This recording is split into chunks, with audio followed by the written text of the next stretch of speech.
Salutations messieurs dames et bienvenue pour un nouveau résumé d'animé. Aujourd'hui, on enchaîne les masterclass ces derniers mois avec plein de séries que j'ai kiffé faire. Et aujourd'hui, bien sûr, celle-ci ne déroge pas à la règle puisqu'on attaque la masterclass absolue de ce début d'année 2026 avec Oshinoko. Oui, j'avais absolument envie de faire Oshinoko parce que je vous le dis d'avance, je tourne cette intro, la saison 3 est toujours en diffusion, mais entre temps elle sera sortie, puis j'aurai fait le résumé. En même temps on est là pour le résumé des 3 saisons d'Oshinoko, puisque il est clair de toute façon que soit tout de suite après, soit un peu longtemps après, je ne sais pas quand, parce que je ne suis pas devin, si une saison 4 est ultime d'Oshinoko, je sais même plus ce qui reste à adapter, mais il ne doit pas rester grand chose de toute façon.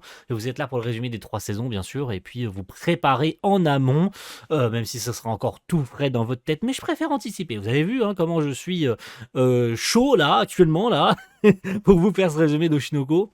Et voilà, c'est dans les cartons, ça va sortir. Il y aura eu de toute façon son sujet VF qui sera sorti quelques jours ou semaines avant. Et puis voilà, vous êtes dans le bain. Si jamais ça faisait un petit moment pour vous, et puis peut-être que vous reverrez cette vidéo et vous la découvrirez bien longtemps après, quand la saison 4 sera sur le point d'arriver, la saison finale, les savoir, encore une fois. Voilà, je ne suis pas Dieu, je ne peux pas deviner à l'avance comment sera fait l'avenir d'une future suite de Shinoko en animé, puisque, waouh, quelle série quand même. Mais voilà, on en reparle en intro de toute façon, une fois qu'on aura fait le tour de tout ça, on en reparlera brièvement. Et sachez que l'outro, je pense que ça sera tourné, mais dans quelques semaines pour moi. Mais voilà, entre intro et outro, il y aura encore une fois beaucoup de décalage, et peut-être que j'aurai des choses à redire par rapport au final de la S3 et tout ça. Mais bon visionnage à tous, et on se retrouve très vite pour faire une petite conclusion de tout ça. Bon visionnage.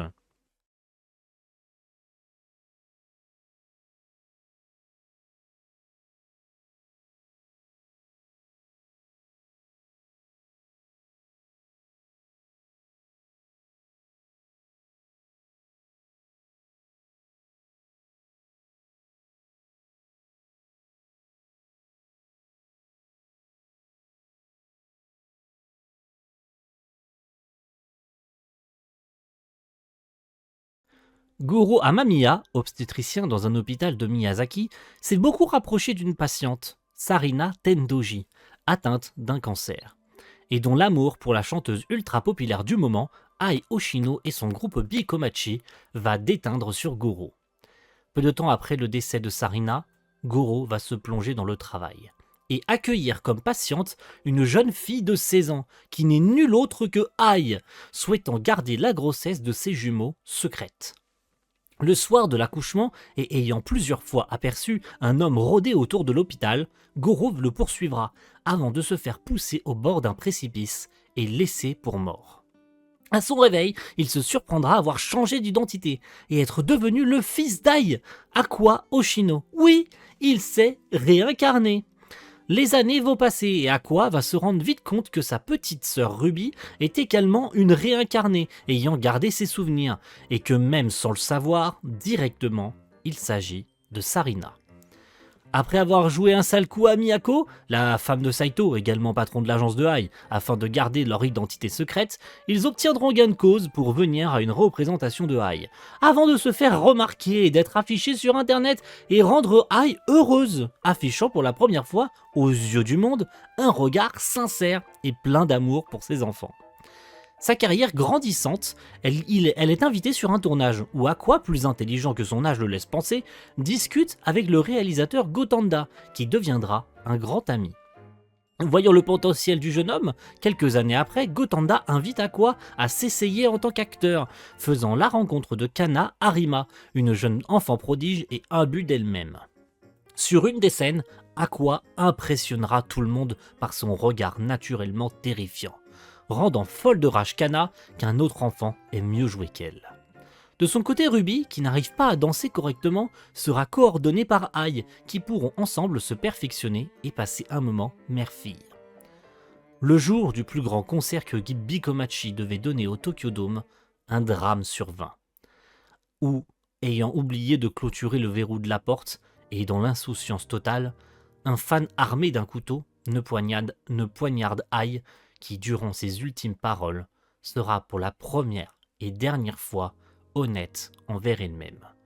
que cette fois-ci, il n'y a aucun mensonge. Elle aime profondément ses enfants. La lumière s'étant éteinte dans ses yeux. Le monde s'effondra autour de Ichigo Productions, et le jour de ses funérailles, Aqua, qui refuse de faire son deuil, jura de retrouver son assassin, même si cela devrait lui prendre le restant de ses jours. Au collège, Ruby, qui n'a aucune autre perspective d'avenir qu'être une idole comme sa mère, sera constamment arrêtée par Aqua, devenue voire antipathique, et pour protéger sa sœur d'un monde cruel et qui risquerait de lui coûter la vie comme Ai.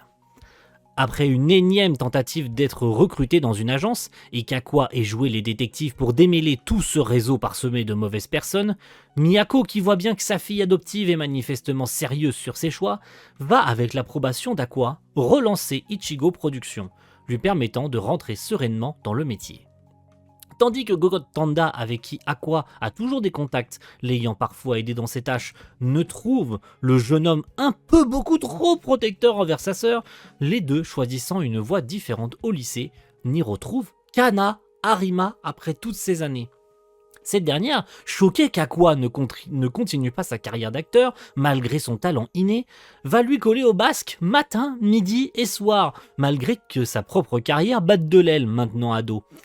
Après s'être incrustée pour manger avec lui chez Gotanda, elle fera savoir qu'une série sur laquelle elle joue cherche un rôle et que cela pourrait l'intéresser.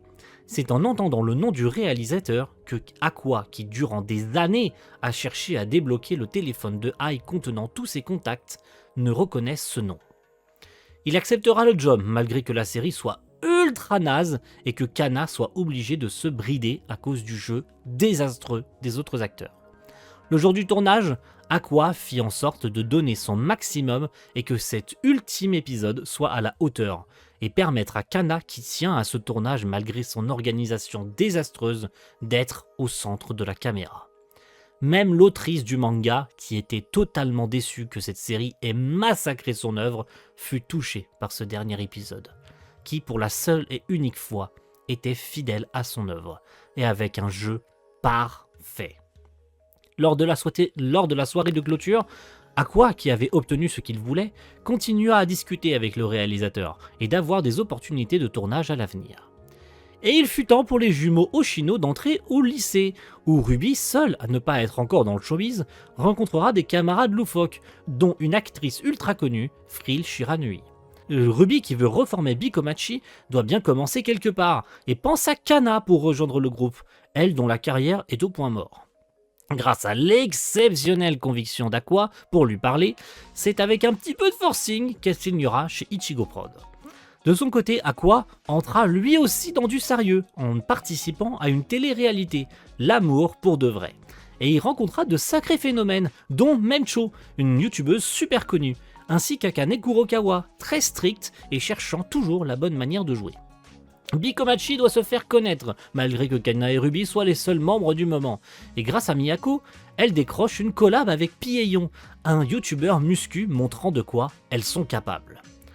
Après une journée des plus éreintantes pour Aqua sur sa télé-réalité, il est invité le soir par toute l'équipe, faisant face à une Akane gentille et très travailleuse. Malgré tout, son agence en attend beaucoup, et commence à s'agacer de la voir autant en retrait par rapport aux autres. Elle prendra donc ses mots au pied de la lettre et commencera à se mettre énormément en avant, voulant même pour le show créer un drama d'amour, mais une situation maladroite déclenchée par un coup d'ongle sur le visage de Yuki va faire entrer Akane dans une panique générale, interrompant le tournage. Contrairement à ce qu'on lui avait recommandé, Akane va visionner matin, midi et soir les critiques à son encontre sur les réseaux sociaux et internet en général, la faisant sombrer à un point de non-retour. Sur le point de commettre l'irréparable, Aqua, qui avait vu les choses venir, l'empêchera de passer à l'acte. Face à ses amis et à la police, elle avouera tout et sera fortement soutenue. Aqua, pensant même créer une vidéo pour aider à calmer les gens et que tout se passe bien, il n'y a aucune raison d'en faire des caisses. Chevronnée par les manipulations, Aqua va réussir à faire cracher au réalisateur les bonnes images de réconciliation jamais diffusées. C'est touché par cette attention que Akane reviendra donner des nouvelles et faire bonne impression à son retour sur l'émission. À cette occasion, les filles feront cracher à Aqua quel est son type de fille préférée, leur faisant étrangement penser à Ai, que Akane va décortiquer de A à Z. C'est au moment de rentrer sur le plateau que Aqua sera estomaquée face à une Akane complètement changée, semblant voir sous ses yeux la copie conforme de Ai. Complètement hypnotisé, il ne saura que dire, malgré que Akane ne soit pas encore très à l'aise dans le rôle. Voyant qu'ils se sont énormément rapprochés dans l'émission, Kana, jalouse, va inviter Aqua afin de lancer quelques balles et en savoir plus sur son genre de fille, et qu'il est intéressé, notamment par les plus vieilles, comme elle, et évidemment Akane. La fin de l'émission arriva, et Aqua comprit qu'Akane était bien plus qu'intelligente, ayant vu en Ai jusqu'au plus profond de son existence, pouvant la trouver utile dans sa vengeance en tant que pion. C'est ainsi qu'il l'embrassa sous les yeux des caméras, mais que leur relation ne sera que strictement professionnelle. Après une bonne soirée de clôture, Aqua rentra avec Memcho, avec qui il discutera un peu de ses rêves brisés de devenir idol. Ce à quoi Aqua lui proposera sans détour, et ce malgré son âge, de rejoindre Bikomachi. Après avoir signé chez Ichigo Prod et avoir révélé son âge véritable, les discussions pour faire de Bikomachi un groupe connu commença. Aqua, qui avait rempli sa part du marché, retrouva le réalisateur pour apprendre les secrets qu'il détient sur Ai, sans apprendre quoi que ce soit d'intéressant, hormis qu'elle a fréquenté la troupe Lalalai. Du côté de Bikomachi, une problématique essentielle émergea, celle de choisir la chanteuse principale du groupe. C'est à l'unanimité, enfin presque, que Kana fut choisie après avoir écouté un de ses clips. Une fois de plus, le groupe fut préparé physiquement par Pieyon, avec une Kana étrangement attirée par son comportement, le trouvant attachant.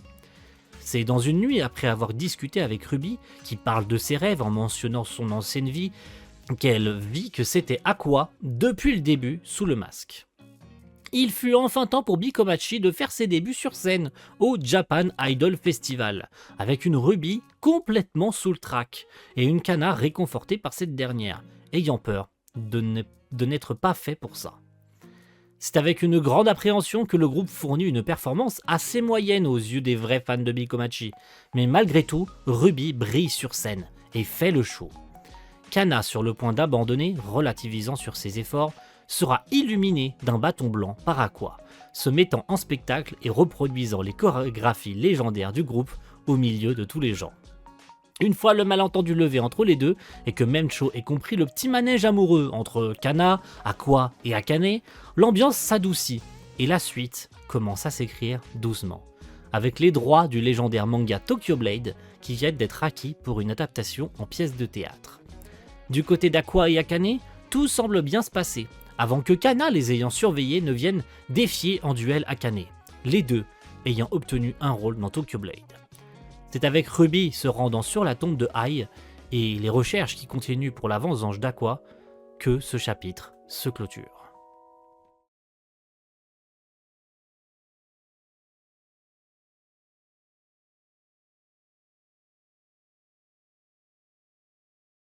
Voilà venu le temps des répétitions pour Tokyo Blade, et Aqua fut aussi invité pour jouer le rôle du chevalier de Saya Hime, Toki, interprété par Akane. De son côté, Kana, qui a un talent indéniable, se prête au jeu de Taiki Himekawa, la vedette de la troupe Lalalai, jouant le personnage principal de la pièce. Aqua, étant un peu isolée, Akane a du mal à rentrer dans son personnage, la trouvant trop différente de l'œuvre originale. C'est un défi monstrueux pour elle sur ce coup-ci. Un beau jour, l'autrice du manga Tokyo Blade, Abiko, vint rendre visite aux acteurs et la troupe pour voir comment se passent les préparations. Et c'est après avoir observé tout le monde que sa conclusion est sans appel, malgré sa timidité. Il faut tout recommencer de zéro. Le scénario part à la poubelle. Avant ça, on fait un petit retour en arrière sur la toute première répétition et la présentation des acteurs, ainsi que de l'exigence vraiment particulièrement maniaque d'Abiko sur sa façon de vivre. En revenant au présent, elle sera sans pitié envers Goa en le traitant d'incompétent. Et c'est au bout de plusieurs tentatives de réécriture qu'Abiko, excédée, décidera de tout réécrire elle-même, renvoyant l'équipe et le réalisateur. Et bien entendu, mettant un point d'arrêt aux répétitions. Aqua, qui est comme Akane au point mort sur sa manière de jouer Toki, va être invité pour voir une autre pièce du genre immersive et mieux comprendre l'enjeu de Tokyo Blade. Cherchant une solution pour débloquer la situation, le petit groupe se rendit chez Yoriko Sensei, autrice d'une vie plus douce, et amie d'Abiko, pour essayer de comprendre son comportement et ce qu'elle aspire dans sa vie à vouloir tout faire seule en ce qui concerne Tokyo Blade. Au bout d'un moment, Yoriko rendit visite à une Abiko, fatiguée et colérique, avec qui elle aura une grosse dispute pour lui faire entendre raison et lui faire lever le pied. Elle qui s'enfonce dans le boulot pour éviter de communiquer avec les gens. Après avoir compris qu'elle devait être mieux à l'écoute et comprendre ce qu'est une pièce de cette envergure, elle se rendit en voir une et accepter que Goha revienne, sous condition de travailler en commun pour écrire ensemble. Après ça, les répétitions purent reprendre avec un script différent, mais Aqua n'arrive toujours pas à jouer comme il le devrait, et surtout dans une scène ciblée entre Toki et Sayahime. C'est sous les conseils de Kana qui lui conseille de jouer comme si quelqu'un de sa famille venait de mourir pour de vrai, qu'il repensa à la mort d'Ai, encore enfouie dans sa mémoire, lui faisant avoir une crise de panique devant tout le monde. Pour le mieux, il fut conduit chez Gotanda pour se reposer, là où Akane, qui l'avait accompagné, apprendra son traumatisme, faisant étrangement le lien entre lui et Ai, sans pour autant avoir de preuves concrètes. Akane, qui tient beaucoup à lui, se proposera même de l'aider à se venger, après avoir un peu discuté avec lui, et qu'elle le suivra même en enfer, s'il le faut. Melt, qui n'est pas du tout à l'aise dans la troupe après le coup d'une vie plus douce, protégera tout de même Ruby et Minami, lourdement dragués par Sakuya, qui n'hésitera pas à se foutre de sa gueule, le traitant d'incapable en tant qu'acteur. Ce n'est pas la grande amitié entre Kana et Akane, bien au contraire, chaque croisement de regards est voué à se terminer en moquerie ou en pique sarcastique. Malgré tout, chacune d'elles refuse de se laisser dominer, et donneront tout sur scène dans leur personnage. C'est enfin le jour J pour tout le monde et pour Tokyo Blade. Il est temps pour tout le monde de régler ses comptes, et à Aqua de surpasser ses démons.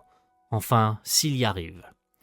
Après un premier acte globalement satisfaisant, il fut temps pour Sakuya et Melt de se confronter. De ce fait, on en a appris un peu plus sur le jeune homme et sa belle gueule, n'ayant jamais fait aucun effort dans ce qu'il entreprenait. Mais une vie plus douce l'a fait relativiser sur ses efforts. Et c'est grâce au conseil d'Aqua que son jeu encore assez médiocre sur scène va se transformer en un vrai spectacle. Et qu'à cet instant précis, c'est son heure de gloire, touchant profondément Yoriko. Au moment où Kana et Akane rentrèrent sur scène, on nous raconta dans les détails l'admiration que portait Akane envers son aîné dans le passé, avant de comprendre qu'elle n'était qu'une enfant pourrie qui aurait tout fait pour briller, quitte à choisir le pire des chemins. C'est pourquoi aujourd'hui, et sur cette scène, Akane, reprenant le style de Ai, voulut mettre Kana en avant, et que celle-ci montre son vrai niveau devant la foule. Mais cela eut l'effet totalement inverse. Kana, abandonnant l'espoir de briller à nouveau, se rangeant dans un placard pour la pièce et les autres acteurs. Aqua, qui avait déjà tout compris et dans les coulisses, prit les choses en main une fois Faisai Mekawa, l'obligeant et surtout lui revenant que sur cette scène, qu'elle a le droit de briller plus que quiconque, illuminant la scène de son sourire radieux. Et ce fut le moment d'Aqua de plonger dans les ténèbres. Et oui, la scène de Sayahime arriva, et il perdit complètement pied. Comme le dit si bien Gotanda, une fois dans cet état, il ne joue plus qu'avec sa colère et la douleur, ne prenant plus aucun plaisir sur la scène, nous remettant devant nos yeux le Aqua rongé par la vengeance. Malgré tout, et retrouvant ses esprits, il s'imagina un futur dans lequel Ai aurait pu être en vie et qu'il aurait pu la sauver, calmant sa douleur et jouant avec ses émotions profondes devant tout le monde. Une interprétation pleine d'authenticité. Après des dizaines de représentations, la tournée de Tokyo Blade prit fin, et pour une fois, Aqua a pu discuter et apprendre à connaître Taiki Himekawa, avec qui il soupçonnait un lien de parenté, et dont les tests affirment qu'il est son demi-frère. C'est à cette occasion qu'il apprit que leur supposé père était mort depuis quelques années. De ce fait, Aqua rangea sa haine et sa vengeance, pouvant prendre un nouveau départ. De son côté, Bikomachi a besoin d'un single pour décoller et faire appel à l'ancien compositeur des musiques de Bikomachi par le passé. De son côté, Kana, qui aspire toujours à séduire un Aqua aujourd'hui plus accessible et agréable, l'invitera en rencard, mais il se passera finalement rien, avant que l'on passe sur Aqua et Akane, ensemble, qui vont en commun, ou en tout cas c'était l'intention d'Akane, mettre fin à leur relation. Mais finalement ce n'était qu'un malentendu, si on nommait que quand Aqua parlera de Taiki et de leur père mort, Akane comprendra que quelque chose cloche. Mais, ne voulant pas remettre Aqua dans toute cette souffrance, préférera se taire et le laisser dans la lumière. Quant à Ruby, elle se rendra une fois de plus sur la tombe Ai, croisant par hasard un regard familier. Celui d'un meurtrier, encore en vie et en cavale. Ayant réussi à faire craquer le compositeur et que la musique soit prête, il ne restera plus qu'un clip à faire. Et grâce au contact de Memcho, le groupe obtint l'aide de son ami pour confectionner les fameux clips.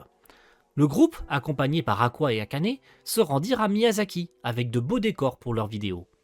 Aqua, se comportant bizarrement, va se balader en compagnie d'Akane, jusqu'à l'hôpital et dans les alentours, pensant retrouver une connaissance qui a malencontreusement disparu, laissant malgré tout traîner des indices. Le tournage en studio se passa sans accroc, jusque dans la soirée où Akane et Ruby partirent se balader, et que Ruby se fasse voler par un corbeau la clé de sa chambre et un porte-clés d'Ai. Le poursuivant, elles arriveront dans une espèce de petite grotte, où au fond de celle-ci reposent depuis quelques années les ossements d'un médecin, que Ruby reconnaîtra instantanément comme ceux du docteur Goro Amamiya, l'ancienne vie d'Aqua. Aqua, qui avait clairement tout orchestré, va s'excuser auprès d'Akane de l'avoir poussé à retrouver ce cadavre, pour passer à autre chose. Au sommet de l'hôpital, Ruby, qui se rappelle son passé en tant que Sarina, rencontra une jeune fille entourée de corbeaux, qui lui indiquera que le meurtrier d'Ai et du docteur rôde toujours, la faisant cette fois-ci, elle, tomber dans la rage et la colère. C'est au moment de tourner le reste du clip que le visage de Ruby sombra dans la noirceur la plus totale. Et c'est au détour d'une discussion avec Akane qu'elle comprit qu'Aqua était à sa recherche depuis des années durant, priant au temple de retrouver sa trace et de l'éliminer. Quant à Bikomachi, leur clip fit un véritable carton, et le groupe décolla, ce qui fit passer notre histoire à 6 mois plus tard. Ruby et Aqua sont maintenant en première, et leur histoire continue de s'écrire.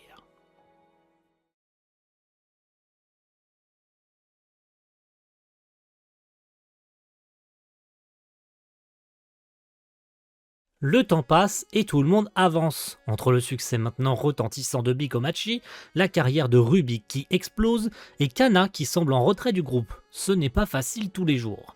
Memcho, qui est la seule à avoir un mental d'acier, doit tout prendre sur elle, notamment les pleurs de Kana, qui s'est largement éloignée d'Aqua depuis sa mise en couple avec Akane. De son côté, elle va chercher à faire entendre raison à Aqua et de lui parler, mais il montrera un visage méconnaissable, ayant peur de la détruire et que son existence continue de lui faire du mal. De son côté, Ruby, qui complote de plus en plus pour s'insérer dans le showbiz, finit même par intégrer l'émission où bosse Aqua. Les fins lignées mènent l'enquête. Tout ça grâce à Ichigo Saito, qu'elle a retrouvé et réussi à convaincre de l'aider dans ses magouilles. De ce fait, elle va, pour se faire bien voir, se rapprocher de l'assistant réalisateur de l'émission, Yoshizumi, qui, poussé par le réalisateur Urushibara, va organiser une émission spéciale avec des cosplayeuses de l'univers de Tokyo Blade. Tandis qu'Aqua raccompagna en soirée Akane, qui est en ce moment très heureuse, Ruby le lendemain va convaincre Minami de participer et aussi trouver une cosplayeuse connue, Meiya, pour l'occasion. Quant à Yoshizumi, dans la panade, va réussir à convaincre sa petite sœur Mimi d'être de la partie. À la dernière minute et sous le stress, Urushibara dira ne pas avoir obtenu les accords pour les cosplays de Tokyo Blade, et ainsi d'obliger les cosplayeuses irritées par la demande de faire autre chose en urgence. Le jour de l'émission arriva, et ne se passa pas bien du tout, où Meiya reçut des questions à caractère personnel, qui en fin de soirée va donner lieu à un tweet révélateur de la situation et que la télé ne sont que des connards avides d'audience et sans aucun respect pour le monde du cosplay. Ruby, qui avait planifié que cette situation arriverait, a concocté un plan pour se mettre en avant et faire s'excuser Urushibara devant les caméras, demandant pardon à Meiya et aux cosplayeuses de tout le pays. Tout s'étant complètement déroulé selon ce qu'elle voulait. Aqua, qui avait compris rapidement son petit jeu, va lui faire cracher ses 4 vérités et être obligée d'admettre à demi-mot qu'elle s'enfonce dans un monde pourri jusqu'à la moelle et que lui refuse de s'y confronter à nouveau. Trouvant sa sœur, la Ruby insouciante et pleine de joie de vivre, complètement métamorphosée. Mais ce ne fut que le début, et elle continua de grimper les sommets jusqu'à être surbookée de travail et Miyako au bout du rouleau. Aqua, qui l'avait suivi, finit par tomber sur Saito et comprend enfin comment Ruby a pu grimper si vite dans le showbiz. C'est pensant calmement lui dire que cette vengeance n'a plus lieu d'être que Saito brisa son calme, révélant à un Aqua jugé stupide que ce foutu meurtrier est encore en vie quelque part, ce qui le fit vriller que c'est impossible et qu'il était enfin passé à autre chose. Sous la pluie et seul, il comprit qu'il n'aurait jamais le droit au bonheur, tant que cette histoire ne sera pas finie, et que ses démons continueront à le hanter. C'est ivre de colère et de chagrin qu'il n'entendra pas Kana, étant venu le voir, la frappant, tombant sur le sol, un regard vide. Comprenant qu'Aqua la déteste bel et bien, elle partira en courant les larmes aux yeux, le laissant au fond du gouffre. Ne se sentant pas dans son assiette, il déclinera l'invitation d'Akane de l'accompagner aux Oscars, qu'elle remportera, ayant croisé dans les couloirs une chevelure dorée qu'elle prendra dans l'instant pour Aqua, et ayant laissé des fleurs blanches. C'est dans la soirée, persuadée de pouvoir trouver des pistes, qu'elle le retrouvera enfin dans des archives. L'assassin de Ai, et père de Ruby et Aqua. Hikaru Kamiki. Mais pourtant, elle préférera ne rien dire à Aqua, comme la dernière fois, préférant attendre soit qu'il le découvre lui-même, ou pas, et que les choses restent ainsi.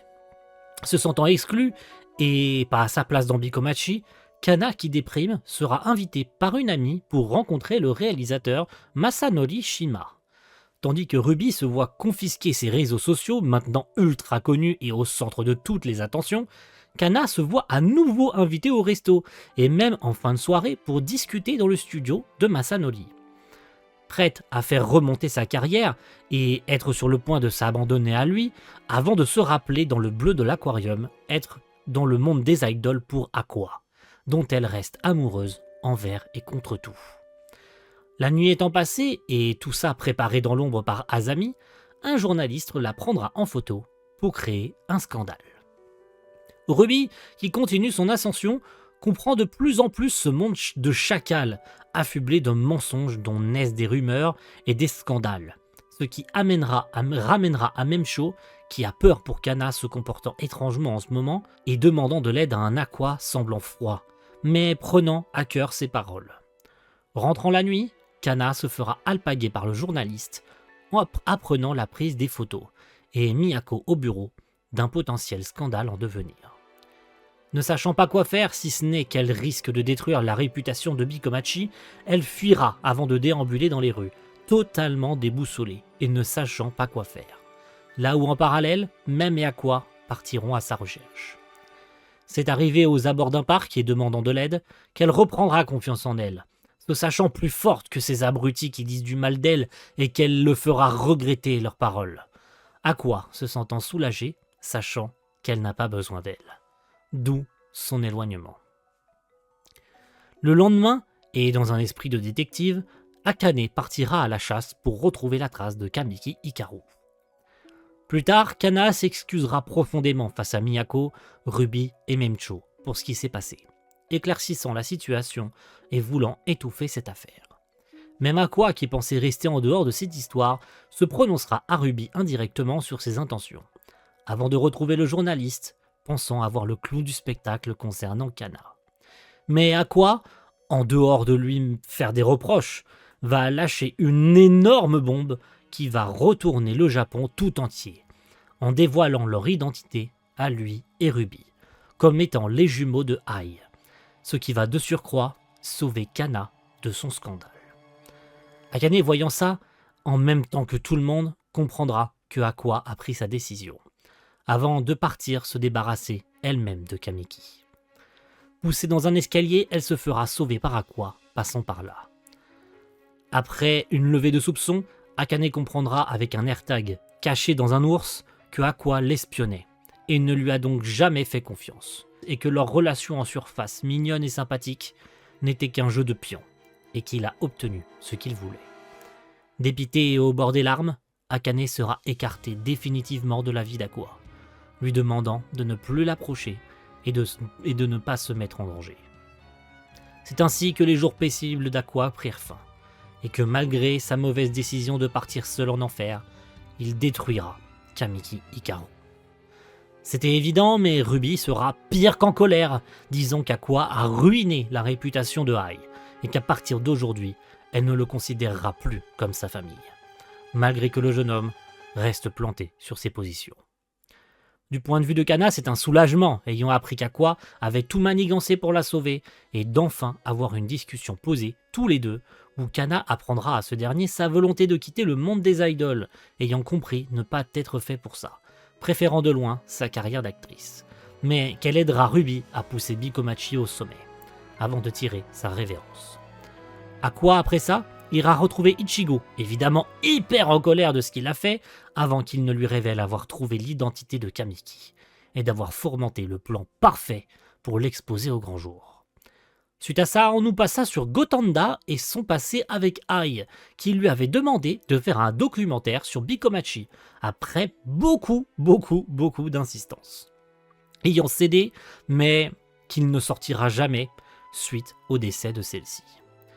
Malgré tout, et à la demande de cette dernière, il détiendra tout un tas d'images sur sa vie et son histoire, ayant écrit un film, 15 ans de mensonges, qui sera présenté à Kaburagi, Aqua étant persuadé d'être la personne parfaite pour ce projet. Pour jouer Ai, une actrice sera repérée, Yura Katayose, très en vogue, mais qui n'était pas très chaude pour accepter.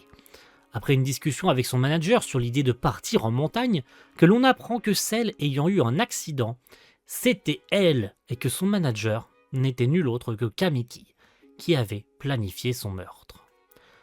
Gotanda et Kaburagi, malgré énormément de tentatives, ne trouvent toujours aucune société prête à accepter de financer et produire 15 ans de mensonges, sachant aussi qu'ils veulent Frill Shiranui dans le rôle principal, Yura Katayose étant injoignable depuis un moment. Aqua et Kana, maintenant réconciliés, vont parler gentiment avant que le senpai ne fasse une énorme bourde en mentionnant la rupture entre lui et Akane, sachant que Ruby continue de l'ignorer. Après la fin du lycée pour Kana, ayant été félicité, Gotanda, qui se baladait, rencontra par hasard Ruby, ne sachant absolument pas, d'après sa réaction, que Aqua lui avait caché l'existence des DVD conçus autrefois par Ai, comptant tout faire seul. Ayant été frappé par sa beauté, Gotanda voudra absolument faire passer l'audition du rôle principal à Ruby, qui s'avérera être une très haute potentielle pour le projet, malgré un quasi-refus de Kaburagi. Le lendemain, apprenant la nouvelle, Frill va confronter Ruby, ignorant le sujet du film, à un duel, afin de se sentir légitime au rôle, et que la perdante refusera de jouer dedans. Avec l'intention de faire un casting privé, elle y invitera également Akane, qui était dans le viseur, et d'apprendre que Aqua jouera dedans. Après l'interprétation de Frill, Ruby mit à table tous ses sentiments les plus profonds, concernant les mensonges des gens autour d'elle et sur Ai, avant de passer la main à Akane, qui se sent la plus légitime pour le rôle. Malgré tout, et comprenant que Frill avait de toute manière déjà choisi de céder cela à Ruby, Akane accepta de l'aider à s'améliorer. De retour vers chez elle, elle y recroisa Aqua, qui compte bien aller jusqu'au bout, malgré une Akane cherchant à lui mettre des bâtons dans les roues. À la surprise du Japon, un communiqué fut publié sur les réseaux sociaux de Bikomachi et de Kana, annonçant son départ du groupe pour poursuivre ses rêves d'actrice, choquant tout le monde. Au même moment, elle passa un petit moment à manger avec Aqua, qui, après l'avoir fait fuir en la complimentant, avoue continuer à se servir d'elle, et que si ça continue, il l'exploitera jusqu'à la fin. Sous le coucher de soleil et se préparant à la suite, Aqua retrouva la jeune fille au corbeau, qui sera sans pitié, lui rappelant que Ai ne reviendra jamais, et que ses espoirs de la voir sourire à nouveau et la possibilité qu'elle se soit réincarnée sont caduques. Mais aussi qu'il devrait réfléchir à 2 fois aux raisons de sa réincarnation, au lieu de foncer tête baissée vers un destin funeste. C'est ainsi que 15 ans de mensonges obtint tous les feux verts pour commencer le tournage, et que Ruby ainsi que les autres acteurs soient prêts. Ruby d'ailleurs va avoir du mal à interpréter une scène de Ai, se remémorant sa vie de Sarina. Tout ça calmé par Kana, qui voit bien sa détermination, mais surtout son mal-être à interpréter ce rôle. C'est au détour d'une soirée que Gotanda et Kaburagi accueillirent la chargée de la campagne publicitaire, Madame Tendoji, mère de Sarina. Après une soirée arrosée avec toute l'équipe et Madame Tendoji, Aqua qui cherchait Gotanda viendra le récupérer totalement beurré, avant d'être accosté par la femme, qu'il reconnaît immédiatement à son nom et invité à boire un verre. Après quelques questions indiscrètes, il comprit que c'était et c'est toujours la pire des mères que pouvait avoir Sarina, l'ayant totalement rayée de sa vie.